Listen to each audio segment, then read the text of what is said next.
और जोधपुर से इस वक्त की बड़ी खबर आपको बता रहे हैं। उसिया चुराई के रामनगर में सामूहिक हत्याकांड का पूरा मामला है और दूसरे दिन भी परिजनों ने शव को नहीं उठाया है। देर रात तक प्रशासन और परिजनों के बीच में वार्ता का दौर चलता रहा। एडीजी क्राइम दिनेश एमएन भी कल उसिया पहुंचे थे। पुलिस आरोपियों से पूछताछ में जुटी है, गहनता से पूछताछ की जा रही है। वहीं वारदात में कारणों और शामिल अन्य लोगों के बारे में भी पूछताछ की गई है। विधायक दिव्या मदेरणा, विधायक नारायण बेनीवाल भी मौके पर पहुंचे हैं। जिला कलेक्टर हिमांशु गुप्ता, एसपी ग्रामीण धर्मेंद्र यादव परिजनों के साथ में लगातार समझाइश का प्रयास कर रहे हैं। और देखिए, जिस तरह का हत्याकांड कल हुआ था, बेहद चौंकाने वाला वो हत्याकांड, जहां पर पहले सभी की हत्या की गई थी और उसके बाद में सभी को जला दिया गया था। बड़ी बात यह थी कि एक छोटी सी 6 महीने की बच्ची को भी जला दिया गया था। हालांकि अभी भी शव उठाने से इनकार कर रहे हैं और समझाइश का दौर लगातार जारी है।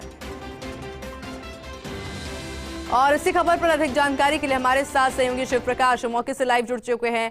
शिव प्रकाश, क्या कुछ कहना है परिजनों का, मांगे क्या है उनकी?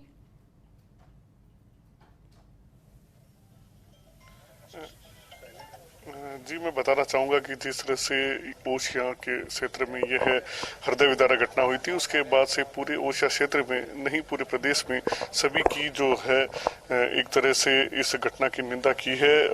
आरोपियों को एक आरोपी की गिरफ्तार हुई है। परिजनों की मांग है कि जो आश्रित हैं उनको 1 करोड़ रुपए का मुआवजा दिया जाए, साथ ही 2 जो लोग हैं परिवार के उनको नौकरी दी जाए, अगर जो है संविदा पे दें या नौकरी सरकारी नौकरी दें। इसको लेकर के परिजनों की मांग है। अभी आप देख सकते हैं कि जहां घटनास्थल है वहां हम मौजूद हैं।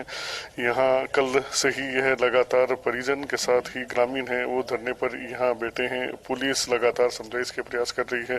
प्रशासन के आला अधिकारी भी यहां पहुंचे थे। जिला कलेक्टर देर रात तक यहां मौजूद थे। उनका प्रयास था कि कहीं न कहीं परिजनों से यह समझाइश की जाए कि जो घटना हुई है इस पे प्रशासन ने त्वरित कार्रवाई की है और जो भी राज्य सरकार की ओर से उचित सहायता राशि है वो दिलाई जाएगी। लेकिन परिजन जो है अपनी एक मांग है उन पर अड़े हुए हैं। देखने का कुछ देर बाद यहाँ एक बार फिर वार्ता का दौर है वो शुरू होगा, क्योंकि देर रात जो वार्ता चली थी उसकी जो है वो वार्ता सफल नहीं हो सकी। उसके कारण परिजनों ने अभी तक जो शव हैं वो नहीं उठाए हैं। यहाँ घटनास्थल पर ही जो 4 शव हैं वो यहाँ पड़े हैं। हालांकि यहाँ उनका पोस्टमार्टम है वो घटनास्थल पर ही करवा दिया गया था, लेकिन शव अभी तक नहीं उठाया गया है और मांगों को लेकर के जो सहमति है वो कहीं न कहीं नहीं बन पाई है। जी, शिव प्रकाश, ग्रामीणों की और परिजनों की मौजूदगी है आपके पास में, जरा उनसे बातचीत करने का प्रयास करेंगे ताकि वो अपनी मांगों को पहुंचा पाए।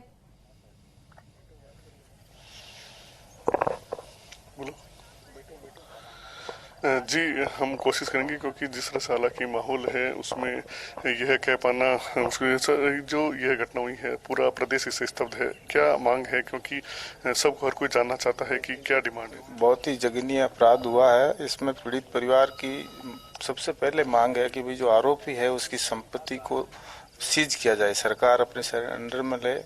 दूसरी पीड़ित परिवार की और इसके आसपास सर्किल की ये मांग है कि ये जो अपराधी है वो बहुत अपराधी प्रवृत्ति का व्यक्ति रहा है और उसका पहले भी थानों में परिवाद या मुकदमे है चोरी के वगैरह दूसरे तीसरे। तो इसलिए इनकी एक वो आसपास के लोगों की भावना है कि भाई इनका दाह संस्कार है वो पीड़ित परिवार के जो आरोपी परिवार है उसके घर के सामने किया जाए। तीसरी जो सबसे बड़ी डिमांड है, आर्थिक डिमांड है, 1 करोड़ का मुआवजा दिया जाए और इनके जो पुनाराम जी के 2 बेटे हैं उनको सरकारी संविदा पर नौकरी दी जाए।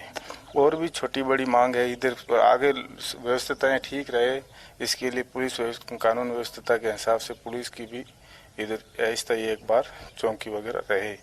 क्योंकि यह जो घटना हुई है उसके बाद क्या आप पुलिस ने कार्रवाई भी की है, एक आरोपी को गिरफ्तार किया, क्या और भी आपको कोई अंदेशा है? साथ ही प्रशासन ने कहां तक आपकी बात जो वार्ता हुई थी, प्रशासन का क्या कहना है? देखिए जी, प्रशासन ने एक आरोपी को गिरफ्तार किया है, उसकी गिरफ्तारी बताई है और सुनने में ऐसा आ रहा है कि परिवार के जो अन्य सदस्य है आरोपी पक्ष के उसको डिटेन कर रखा है, ऐसा सुनने में आ रहा है। लेकिन यहाँ परिवारजनों की मांग है कि इतनी बड़ी घटना एक अकेला आदमी कर नहीं सकता, इसलिए इसके परिवार के या फिर अन्य कोई साथी भी इसमें सम्मिलित है तो उनको भी गिरफ्तार किया जाए। और प्रशासन की वार्ता रात को देर रात तक हमारे क्योंसर के विधायक नारायण जी बेनीवाल साहब और भोपालगढ़ के विधायक पुखराज जी गर्ग, मेड़ता विधायक इंदिरा जी बावरी और यहाँ के लोकल विधायक दिव्या जी मदेरना की उपस्थिति में और पूर्व विधायक भैराराम जी सियोल की उपस्थिति में यहाँ लंबे समय तक चली, लेकिन वार्ता नतीजे नहीं पहुंची। काफ़ी मांगों पर सहमति बनी थी, लेकिन जो आर्थिक पैकेज की मांग है उसमें प्रशासन ने कंपनसेशन के जो विक्टिम कंपनसेशन है उसके अलावा असहमति जताई है, तो इसलिए रात को ये वार्ता नहीं हो पाई। अभी वापस तमाम विधायकगण इधर ही है।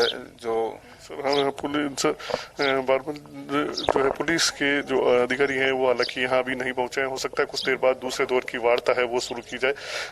जो कार्रवाई है, औपचारिकता है, वो जरूर यहाँ कागजी कार्रवाई को पूरा किया जा रहा है, क्योंकि आर्थिक पैकेज की जो डिमांड है 1 करोड़ रुपए की जो डिमांड राशि है वो प्रशासन का कहना है कि उनके अधिकार क्षेत्र से बाहर है। इसके लिए वे राज्य सरकार को लिखेंगे कि जो भी उचित मुआवजा है वो दिया जाए, लेकिन यह अब देखना होगा कि जो आम सहमति है वो कब तक बन पाती है। और बिल्कुल शिवप्रकाश, देखना होगा कि आखिर जो मांगे रखी गई है क्या उन मांगों पर काम होता है, क्या वो मांगे पूरी होती है या फिर नहीं होती। लगातार अपडेट शिवप्रकाश आपसे लेते रहेंगे। फिलहाल के लिए शुक्रिया पूरी जानकारी के लिए।